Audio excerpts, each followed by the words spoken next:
કોયલ બેઠી આંબલિયાની ડાળ મારો મોરાલિયો બેઠો ને ગઢને તાગને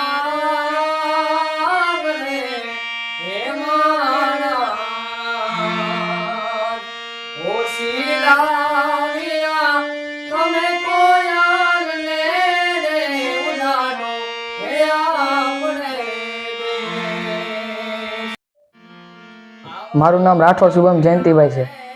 મારું ગામ મેરિયાણા, તાલુકો સાવરકુંડલા, જિલ્લો અમરેલી છે. શુભમભાઈ, તમે ક્યાં સુધી અભ્યાસ કરેલો છે અને આ ગાયકીની શરૂઆત કેવી રીતે? અત્યારે હાલમાં હું 12 પાસ છું અને બારડા કોલેજ પહેલું વર્ષ શરૂ છે. અને ગાયકીનો શોખ પહેલાથી નાનપણથી જ છે. કેવી રીતે તમે શરૂઆત કરી હતી ગાવાની અને કેટલા સમયથી આ ગાયન કરો છો? હવે આ વસ્તુ તો આપણે આમ અભ્યાસમાં હતી નહીં, પણ માતા પિતાની કૃપાથી, સરસ્વતી માની કૃપાથી જે કાંઈ થોડું ઘણું મળ્યું તે નાનપણથી શીખતો આવું છું. કોઈની પાસે ક્લાસ કે કાંઈ શીખવા કોઈ પાસે ગયો નથી. તમારો ફેવરિટ કલાકાર કોણ છે? કેવી રીતે તમે આની પાછળ મહેનત કરો છો અને સ્ટેજ પ્રોગ્રામ કેટલા? મારો ફેવરિટ કલાકાર આપણે બિરજુભાઈ બારોટ છે, લક્ષ્મણ બાપુના બીજા. એટલે પહેલેથી જ એનો જ ભજન સાંભળતો આવું છું. એની ગાયકી મને ખૂબ જ ગમે છે. આની પાછળ મહેનત કેવી તમે કરો છો? મહેનત તો શરૂ જ છે. જો કે કોઈની પાસે ક્લાસ કે એવું કરવા જતો નથી, પણ આપણી રીતે મેળે જે આવડે એવી રીતના આપણે કરીએ છીએ. કયા ગીતથી તમે શરૂઆત કરી હતી અને આજે સ્ટેજ પ્રોગ્રામ કેટલા કર્યા? શરૂઆત તો મેં જ્યારે 10મું ભણતો ત્યારે સાવરકુંડલા તાલુકાની અંદર આ મથુરાના રાજા થયા છો પહેલું ગીત ગાયું હતું. જો કે પહેલેથી ગાતો જ આવું છું, પણ તેમાં પહેલો નંબર આવ્યો હતો સાવરકુંડલા તાલુકામાં. ત્યારથી તો વધારે રસ છે. સ્ટેજ પ્રોગ્રામ કેટલા કર્યા છે? તમને કેવો રસ છે? સ્ટેજ પ્રોગ્રામ કરેલા છે. એ બહુ આમ મોટા પ્રોગ્રામ તો નહીં, પણ એમ કે ગામડામાં તેમ કરેલા છે અને રસ પૂરો છે.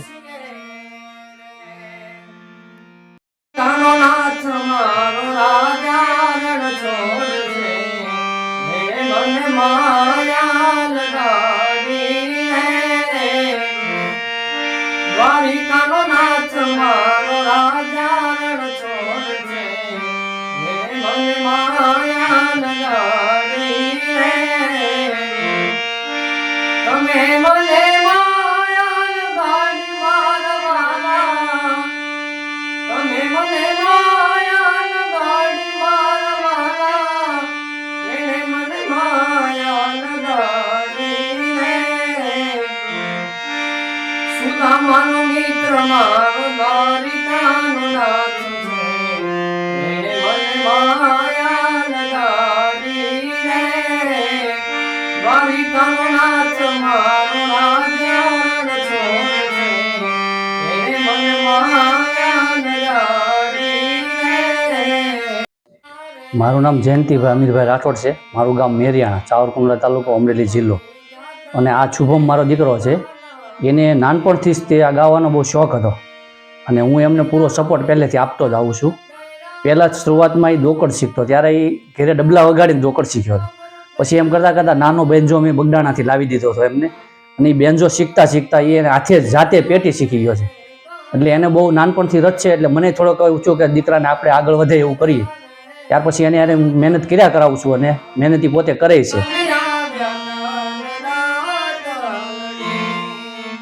મારા થોડો અર્થ તો